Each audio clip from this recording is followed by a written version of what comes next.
ವಾಣಿ date 26/7/2026 ಪ್ರಾತಃ ಮುರಳಿ. ಓಂ ಶಾಂತಿ. ವ್ಯಕ್ತ BapDada revised ವಾಣಿ date 2/2/2020. ತಮ್ಮ ಭಾಗ್ಯ ಮತ್ತು ಪ್ರಾಪ್ತಿಗಳನ್ನು ಸ್ಮೃತಿಯಲ್ಲಿ ಇಟ್ಟುಕೊಂಡು ಸದಾ ಹರ್ಷಿತ ಮತ್ತು ಸಂತುಷ್ಟರಾಗಿ ದೃಷ್ಟಿ, ವೃತ್ತಿ ಹಾಗೂ ಪ್ರವೃತ್ತಿಯ ಮೂಲಕ ಸಂತುಷ್ಟತೆಯ ಅನುಭವ ಮಾಡಿಸಿ.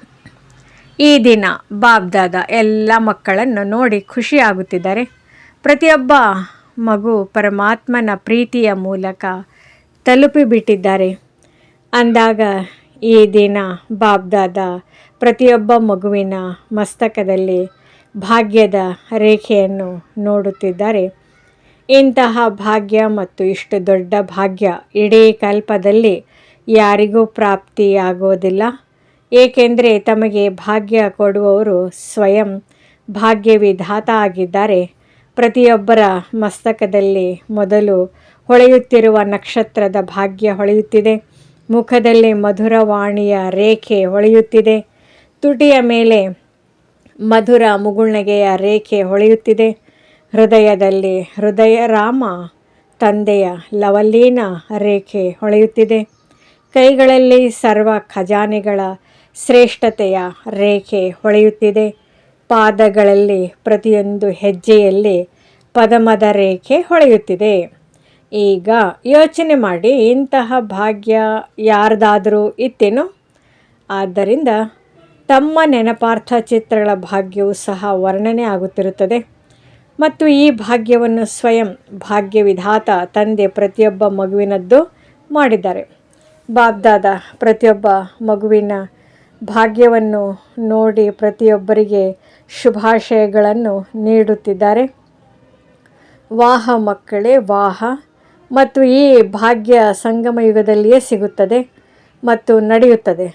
ಸಂಗಮ ಯುಗದ ಸುಖ ಎಲ್ಲ ಯುಗಗಳಿಗಿಂತಲೂ ಶ್ರೇಷ್ಠವಾಗಿದೆ. ಸತ್ಯುಗದ ಭಾಗ್ಯವು ಸಹ ಸಂಗಮ ಯುಗದ ಪುರುಷಾರ್ಥದ ಪ್ರಾರಬ್ಧವಾಗಿದೆ. ಆದ್ದರಿಂದ ಸಂಗಮ ಯುಗದ ಪ್ರಾರಬ್ಧ ಸತ್ಯಯುಗದ ಪ್ರಾರಬ್ಧಕ್ಕಿಂತಲೂ ಹೆಚ್ಚಾಗಿದೆ. ತಮ್ಮ ಭಾಗ್ಯದಲ್ಲಿ ಮುಳುಗಿ ಹೋಗಿಬಿಡಿ.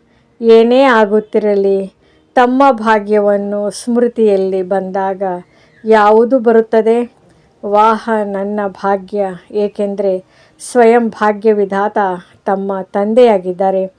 ಅಂದಾಗ ಭಾಗ್ಯವಿಧಾತ ತಂದೆಯ ಮೂಲಕ ಪ್ರತಿಯೊಬ್ಬರಿಗೆ ಭಾಗ್ಯ ಸಿಕ್ಕಿದೆ. ನಾವು ಇಷ್ಟು ಭಾಗ್ಯವಂತರಾಗಿದ್ದೇವೆ ಎಂದು ತಿಳಿದುಕೊಂಡಿದ್ದೀರಾ? ಅಥವಾ ಕೆಲವೊಮ್ಮೆ ತಿಳಿದುಕೊಳ್ಳುತ್ತೀರಾ? ಸದಾ ನಶೆ ಇರುತ್ತದೆಯೇ? ಪ್ರಪಂಚದವರಂತೂ ತಮ್ಮನ್ನು ನೋಡಿ ತಮಗೆ ಏನು ಸಿಕ್ಕಿದೆ ಎಂದು ಕೇಳುತ್ತಾರೆ. ಮತ್ತು ತಾವು ಯಾವ ಉತ್ತರ ಕೊಡುತ್ತೀರಿ? ಯಾವುದನ್ನು ಪಡೆಯಬೇಕು ಅದನ್ನು ಪಡೆದುಕೊಂಡು ಬಿಟ್ಟಿದ್ದೇವೆ. ಪಡೆದುಕೊಂಡಿದ್ದೀರಾ? ಯಾರು ಪಡೆದುಕೊಂಡಿದ್ದಾರೆ? ಅವರು ಕೈ ಎತ್ತಿ. ಪಡೆದುಕೊಂಡಿದ್ದೀರಿ? ಒಳ್ಳೆಯದು. ಪಡೆದುಕೊಂಡಿದ್ದೀರಾ?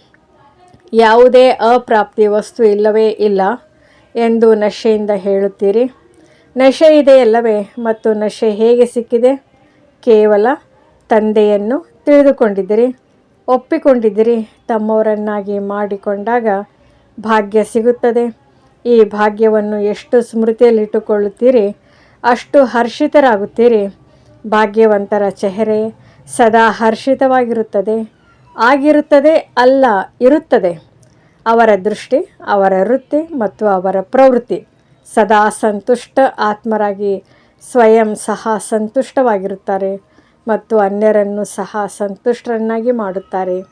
ಅಂದಾಗ ತಮ್ಮೆಲ್ಲರಿಗೆ ಸಂತುಷ್ಟತೆಯ ನಶೆ ಇರುತ್ತದೆ. ಏಕೆಂದರೆ ಸಂತುಷ್ಟತೆಯ ಆಧಾರವಾಗಿದೆ ಸರ್ವ ಪ್ರಾಪ್ತಿ. ಅಪ್ರಾಪ್ತಿ ಅಸಂತುಷ್ಟತೆಯ ಆಧಾರವಾಗಿದೆ. ಅಂದಾಗ ತಾವು ಯಾವ ಅನುಭವ ಮಾಡುತ್ತೀರಿ? ಅಪ್ರಾಪ್ತ ಯಾವುದೇ ವಸ್ತು ಇದೆಯೇ? ಅಥವಾ ಸರ್ವ ಪ್ರಾಪ್ತಿಗಳೂ ಆಗಿದೆಯೇ? ಪ್ರಾಪ್ತಿಯ ನಶೆ ಇದೆಯೇ? ಸದಾ ಇದೆಯೇ ಅಥವಾ ಕೆಲವೊಮ್ಮೆ ಇದೆಯೇ? ಯಾವುದನ್ನು ಪಡೆಯಬೇಕೋ ಅದನ್ನು ಪಡೆದುಕೊಂಡಿದ್ದೇವೆ ಎಂದು ಹೇಳುತ್ತೀರಿ. ಎಲ್ಲ ಸರ್ವ ಪ್ರಾಪ್ತಿಗಳು ಆಗಿದೆ. ಅಲ್ಲಿ ಅಸಂತುಷ್ಟತೆಯ ಹೆಸರು ಗುರುತು ಇರುವುದಿಲ್ಲ.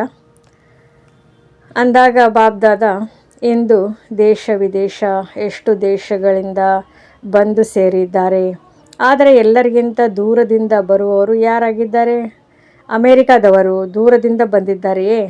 ಅಮೇರಿಕಾದವರು ದೂರದಿಂದ ಬಂದಿದ್ದಾರಲ್ಲವೇ? ಮತ್ತು ತಂದೆ ಎಲ್ಲಿಂದ ಬಂದಿದ್ದಾರೆ? ಅಮೇರಿಕಾ ಅಂತೂ ಇದೇ ಲೋಕದಲ್ಲಿ ಇದೆ. ಬಾಬ್ದಾದ ಎಲ್ಲಿಂದ ಬಂದಿದ್ದಾರೆ? ಪರಮಧಾಮದಿಂದ ಬಂದಿದ್ದಾರೆ. ಬ್ರಹ್ಮ ತಂದೆಯೂ ಸಹ ಸೂಕ್ಷ್ಮ ಲೋಕದಿಂದ ಬಂದಿದ್ದಾರೆ. ಅಂದಾಗ ಯಾರು ದೂರದಿಂದ ಬಂದಿದ್ದಾರೆ? ಎಲ್ಲರಿಗಿಂತ ದೂರ ಯಾರಿದ್ದಾರೆ? ಇದು ತಂದೆ ಹಾಗೂ ಮಕ್ಕಳ ಪ್ರೀತಿಯ ದೃಷ್ಟಿ. ತಾವು ನನ್ನ ಬಾಬಾ ಎಂದು ಹೇಳಿದ್ರಿ ಮತ್ತು ತಂದೆ ನನ್ನ ಮಗು ಎಂದು ಹೇಳಿದ್ದಾರೆ.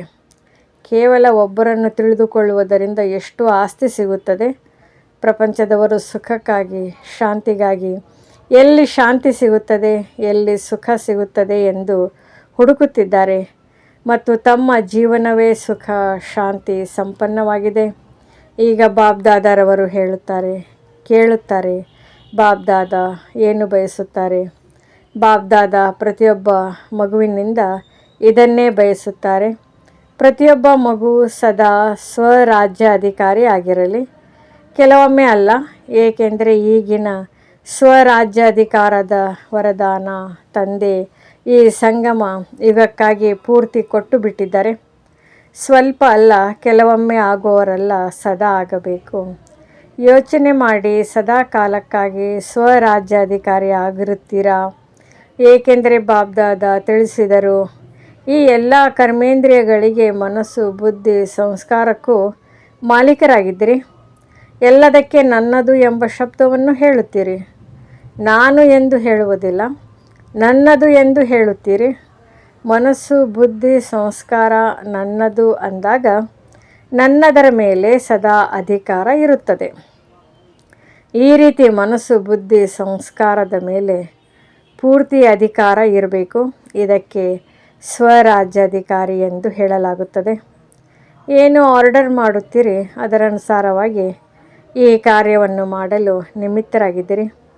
ಆದರೆ ಇದಕ್ಕಾಗಿ ನಡೆಯುತ್ತಾ, ಓಡಾಡುತ್ತಾ, ಕಾರ್ಯವನ್ನು ಮಾಡುತ್ತಾ ಮಾಲೀಕತನದ ನಶೆ ಇರಬೇಕಾಗಿದೆ. ನಿಶ್ಚಯ ಮತ್ತು ನಶೆ ಇರಬೇಕು. ಈಗಂತೂ ಆತ್ಮಗಳಿಗೆ ಮನಸ ಮೂಲಕವೂ ಸಹ ಸೇವೆ ಕೊಡುವ ಸಮಯವಾಗಿದೆ. ಕೂಗುತ್ತಿರುತ್ತಾರೆ, ಹೇ ಪೂರ್ವಜ, ನಮಗೆ ಸ್ವಲ್ಪ ಸುಖ ಶಾಂತಿಯ ಕಿರಣಗಳನ್ನು ಕೊಟ್ಟು ಬಿಡಿ ಅಂದಾಗ, ಹೇ ಪೂರ್ವಜರೇ, ದುಃಖಿಗಳ ಕೂಗು ಕೇಳಿಸುತ್ತಿದೆಯಲ್ಲವೇ? ಬಾಬ್ದಾದರವರು ಯಾವುದೇ ಆಪತ್ತು ಅಚಾನಕ್ ಬರುತ್ತದೆ ಎಂದು ಸೂಚನೆ ಕೊಟ್ಟು ಬಿಟ್ಟಿದ್ದಾರೆ. ಇದಕ್ಕಾಗಿ ಸೆಕೆಂಡಿನಲ್ಲಿ ಫುಲ್ ಸ್ಟಾಪ್ ಮತ್ತು ಅಭ್ಯಾಸವೂ ಸಹ ಮಾಡುತ್ತಿದ್ದಿರಿ. ಏಕೆಂದರೆ ಆ ಒಂದು ಸಮಯದಲ್ಲಿ ಪುರುಷಾರ್ಥದ ಸಮಯ ಇರುವುದಿಲ್ಲ.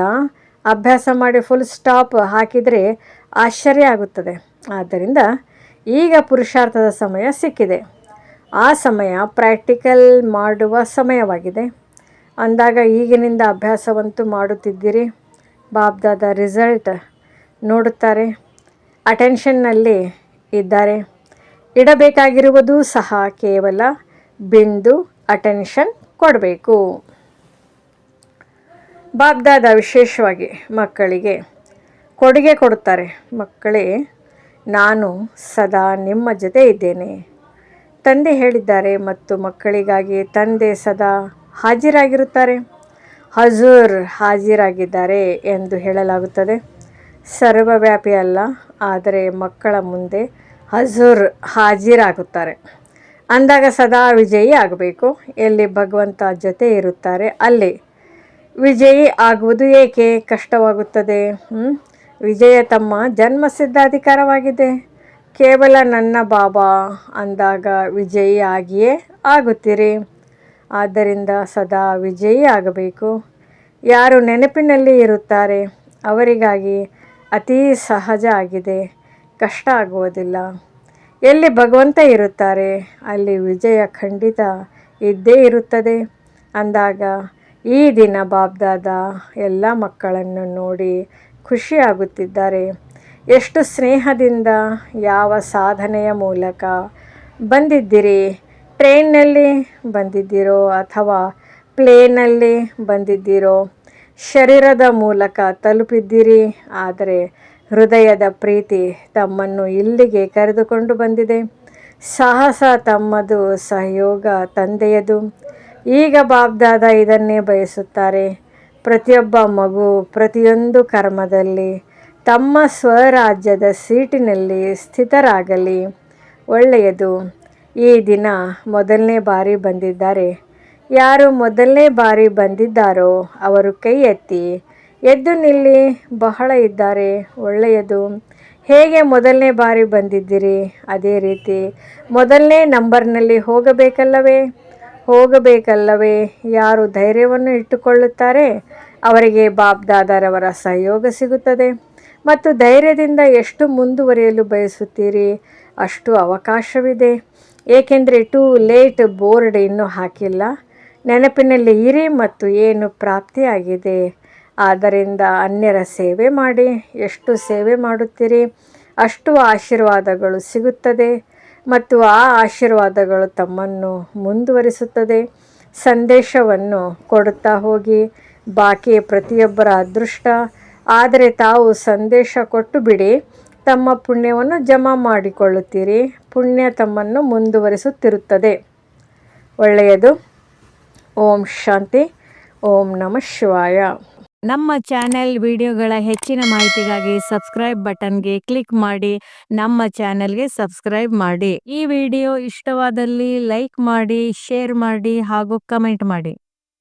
ಈ ವಿಡಿಯೋ ಇಷ್ಟವಾದಲ್ಲಿ ಪ್ರತಿದಿನ ಕನ್ನಡ ಜ್ಞಾನ ಮುರಳಿಗಾಗಿ ನಮ್ಮ ಚಾನಲನ್ನು ಸಬ್ಸ್ಕ್ರೈಬ್ ಮಾಡಿ ಹಾಗೂ ವಿಡಿಯೋವನ್ನು ನಿಮ್ಮ ಬ್ರಾಹ್ಮಣ ಕುಟುಂಬ ಮತ್ತು ಸ್ನೇಹಿತರೊಂದಿಗೆ ಹಂಚಿಕೊಳ್ಳಿ. ಲೈಕ್ ಮಾಡಿ, ಶೇರ್ ಮಾಡಿ, ಕಮೆಂಟ್ ಮಾಡಿ, ಸಬ್ಸ್ಕ್ರೈಬ್ ಮಾಡಿ. ನಮ್ಮ ಚಾನಲಿನ ವಿಡಿಯೋ ನೋಟಿಫಿಕೇಷನ್ ತಮಗೆ ಸಿಗ್ತಾ ಇರುವುದು